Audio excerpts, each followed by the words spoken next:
Em nosso mundo interior, temos um verdadeiro tesouro. Esse tesouro é formado pelos recursos necessários para que orientemos a nossa vida de uma forma conveniente, de uma forma cada vez melhor.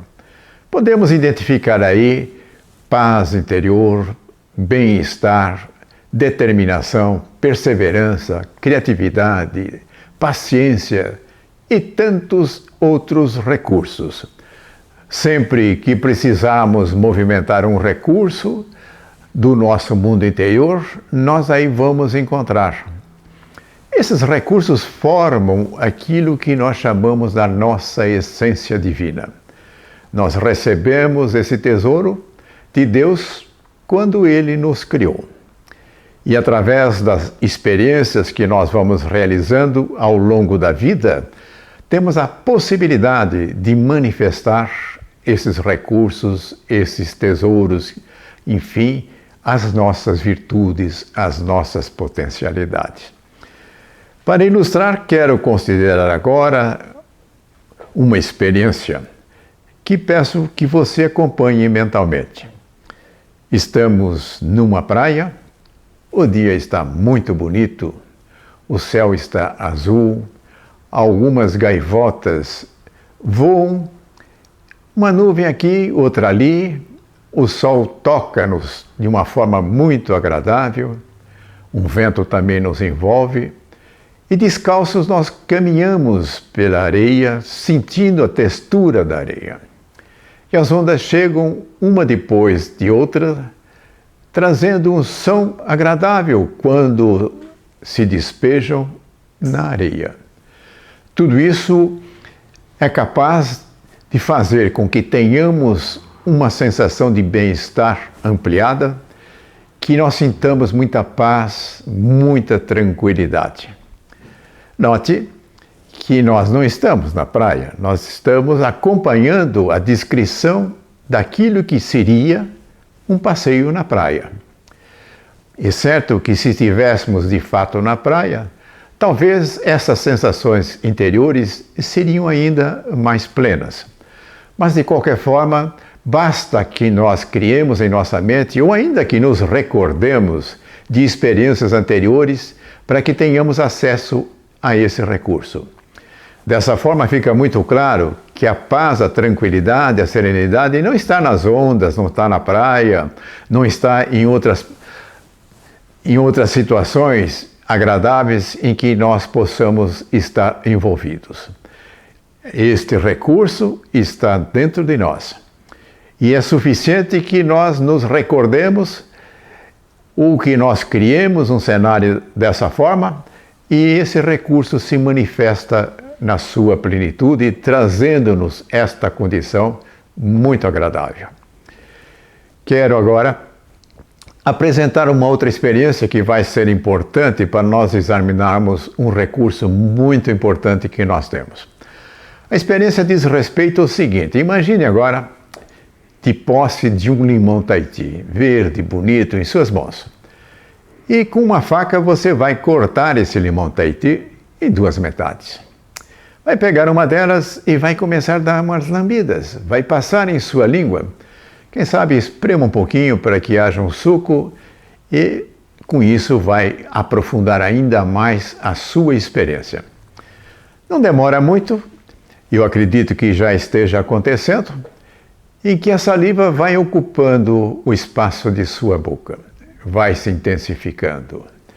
E curiosamente não há limão nenhum, mas entretanto a reação física é como se de fato estivéssemos chupando um limão. Mas a imagem que foi criada é suficiente para estimular em nosso íntimo um recurso que produz esse resultado físico. Mas vamos agora ao recurso que é o propósito de apresentar. Todos nós temos em nosso íntimo o recurso da cura. Vejam a importância de nós considerarmos agora como é que isso acontece. As pessoas se prostram diante de imagens de santas, de santos, ou então de fotografias de pessoas que as pessoas supõem que têm o poder de curar, Ou muitas mentalizam Jesus colocando a mão por sobre a cabeça das pessoas num processo em que visa levar a cura para as pessoas. A cura é produzida pelas estátuas, é produzida pelas fotografias ou mesmo por essa mentalização de Jesus? É bom lembrar que em várias ocasiões Jesus esclarecia: a tua fé te curou. Isto significa que a fé, no caso aqui, nós estamos chamando de poder de cura, de recurso de cura. E a visualização das santas, dos santos, das suas imagens, de Jesus sobrepondo a sua mão sobre a cabeça, tem a capacidade de estimular em nosso íntimo esse recurso da cura. E manifestando-se esse recurso, a tua fé te curou. Podemos trazer para a nossa consideração um procedimento que atesta a capacidade de cura que cada um de nós tem dentro de si. Vou falar agora do placebo. O placebo é uma imitação de remédio. Ele não tem nenhum princípio ativo, é pura farinha. Ele pode ser apresentado em comprimidos com o formato daquilo que é usado no remédio verdadeiro, a cor, a embalagem. E isso é oferecido para as pessoas e elas acreditam que estão tomando o remédio verdadeiro. E isto acaba manifestando a sua capacidade de cura, produzindo resultados. Inclusive, os laboratórios, ao lançarem novos remédios, se utilizam de um procedimento com a aplicação do placebo para verificar da eficácia do novo remédio. Para isso, constituem dois grupos. Um grupo, formado por 20, 25 pessoas. Para um grupo é oferecido o placebo, o remédio que não é remédio, que é pura farinha. E no outro grupo é oferecido o remédio verdadeiro. E como é que se verifica se o lançamento de um novo remédio é eficaz, se vai produzir resultados adequados? Fazendo a seguinte comparação. Supondo que no grupo em que tomou placebo, em 30% das pessoas houve resultados significativos, isso significando que o remédio produziu o efeito que se esperava. E agora, comparando com aquilo que aconteceu no grupo que tomou verdadeiramente o remédio. Para que o remédio possa ser aceito como eficaz, como produzindo resultados, o percentual de pessoas que deverão manifestar resultados pelo fato de tomar remédio tem que ser mais do que 30%, quem sabe 40%, 50% e assim por diante. Note, portanto, que aí nós estamos diante de uma situação que, novamente, aquilo que está sendo movimentado é o que eu estou chamando de poder da cura. E esse poder, muitas vezes, é até ampliado quando nós procuramos o nosso médico e confiamos no nosso médico. Provavelmente ele vai prescrever remédios ou qualquer procedimento, mas quando nós buscamos um remédio ou buscamos a cura através de uma consulta com o médico, no qual nós depositamos muita confiança, pode ser porque já tenhamos estado lá várias vezes com ele, isto vai ampliar o próprio resultado do remédio. Agora, quero apresentar uma situação ao contrário daquilo que se consegue com o placebo. E o nome desse outro procedimento é nocebo, que vai produzir exatamente o contrário, vai fazer com que a pessoa diminua ou não tenha recurso nenhum para lidar com aquilo que possa estar querendo curar. Isso pode acontecer em situações como aquelas que eu vou relatar aqui agora. A pessoa compra um remédio e começa a ler a bula. E na bula há uma série de indicações mostrando efeitos colaterais, efeitos que podem produzir resultados indesejáveis. A pessoa pode ficar preocupada, não sabe muito bem os termos que ali estão registrados, o que de fato significa aqueles efeitos colaterais, e cria em si uma fraqueza que vai debilitar o resultado do remédio que venha tomar. E diante de uma situação como essa, o que se recomenda é o seguinte: tome remédios apenas quando o médico vier a prescrever. E não leia a bula. Siga exclusivamente a orientação do médico. Ele vai dizer quando tomar, quanto tomar. Se houver algum efeito colateral em que seja necessário prestar atenção, ele vai apresentar isso de uma forma adequada, de maneira a preservar o efeito do remédio. Uma outra situação em que o nocebo, esse efeito nocebo pode estar presente, é quando nós fazemos uma bateria de exames. Depois recebemos os resultados, abrimos o envelope e ali começamos a ver uma série de números, de comentários que não dominamos. E é muito comum as pessoas começarem a ficar preocupadas com aquilo que está constando do seu exame. E qual é o melhor procedimento? Não abra o exame. Você irá procurar um médico e o médico fará a leitura dos resultados do exame. Com isso, não haverá a multiplicação de um efeito nocebo com as preocupações que possam ocupar a sua mente, especialmente se a consulta com o médico vai acontecer 2 ou 3 dias depois. Se você abriu o resultado do exame, ficou preocupado, então durante esse tempo vai amplificar ainda mais as suas preocupações, que vai acentuar mais e mais aquilo que nós estamos chamando de efeito nocebo. Uma outra experiência em que podemos ilustrar o benefício de nós acessarmos os nossos recursos interiores. Suponha uma entrevista para um emprego. O que é necessário numa entrevista dessa natureza? Confiança, segurança, otimismo. E nós podemos fazer o seguinte: nos dias que antecedem essa entrevista, vamos supor que a entrevista foi marcada para que 2 ou 3 dias, vamos exercitar esta vivência de tal forma que nós possamos facilitar o acesso aos recursos que eu mencionei, de confiança, tranquilidade e otimismo. Faça o seguinte: procure um local calmo, onde não será interrompido por ninguém, onde nada vai distraí-lo. Sente de uma forma confortável, de preferência feche os olhos e imagine uma cena que começa com a sua chegada na empresa aonde vai se dar a entrevista.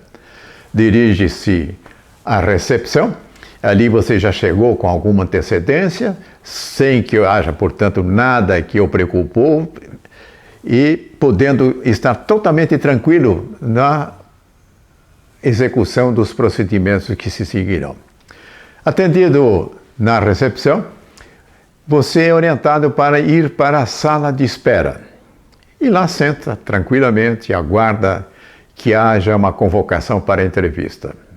Não demora muito, comparece a secretária, que solicita para que a acompanhe. Ela introduz você em uma sala onde está a pessoa que vai entrevistá-lo.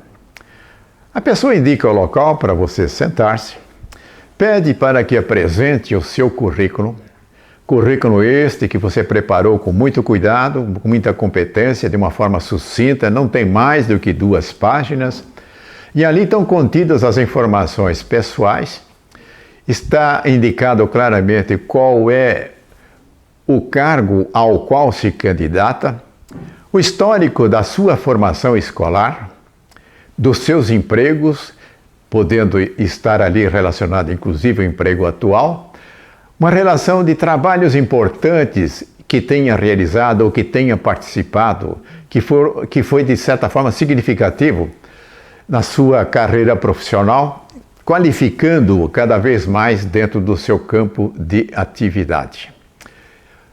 O currículo é apresentado para o entrevistador, que toma o currículo e começa a ler atentamente.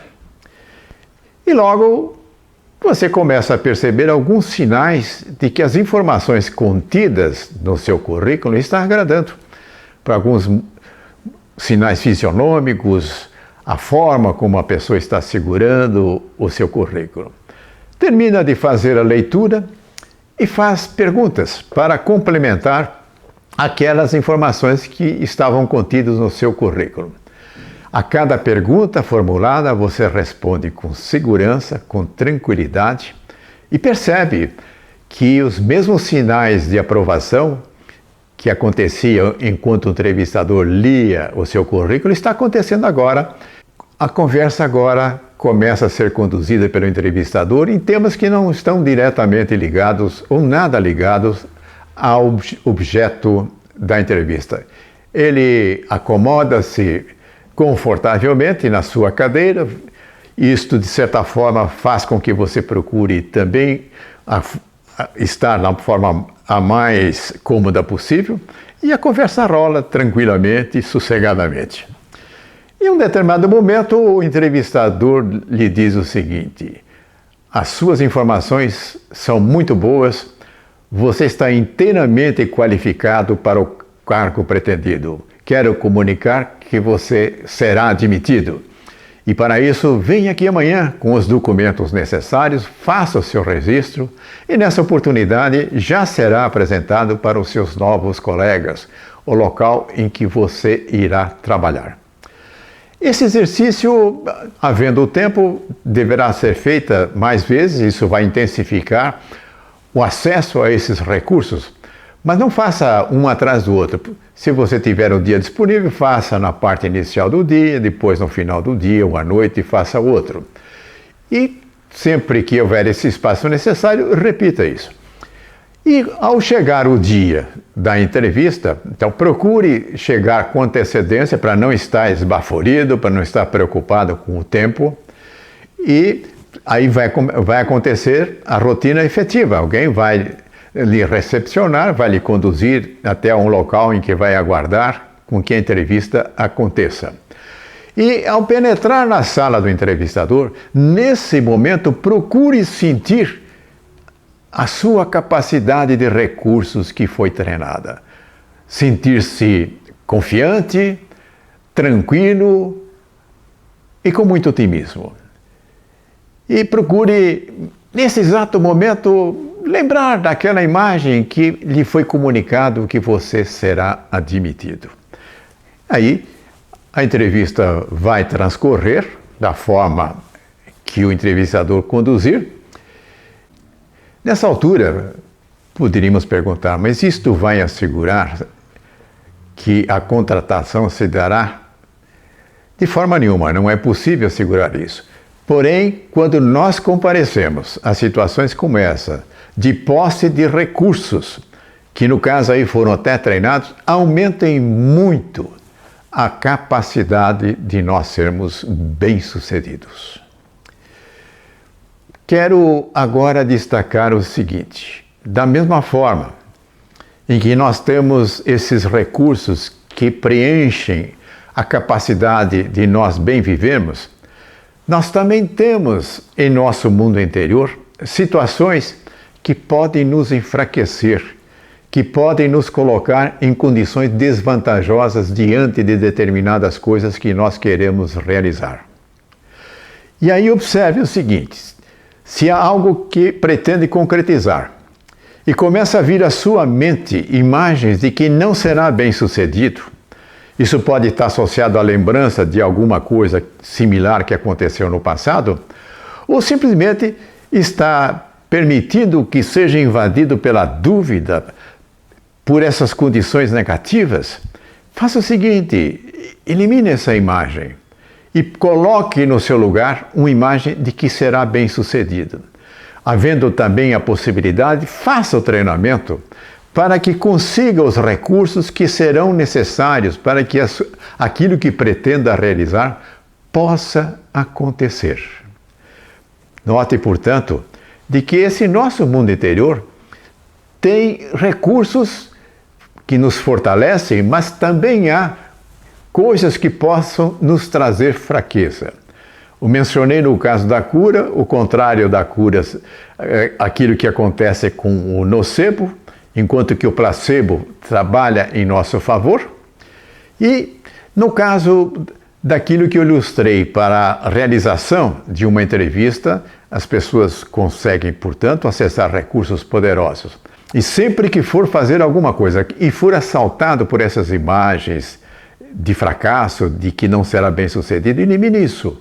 E coloque no lugar aquilo que pode trazer o recurso que vai ampliar a possibilidade de você conseguir realizar o que pretende com sucesso. Note, portanto, que é possível você se beneficiar em sua vida acessando esse tesouro que há no seu mundo interior. Ali estão todos os recursos que você necessita ao longo da vida para ser bem-sucedido nas suas ações, naquilo que você fala, naquilo que você pensa.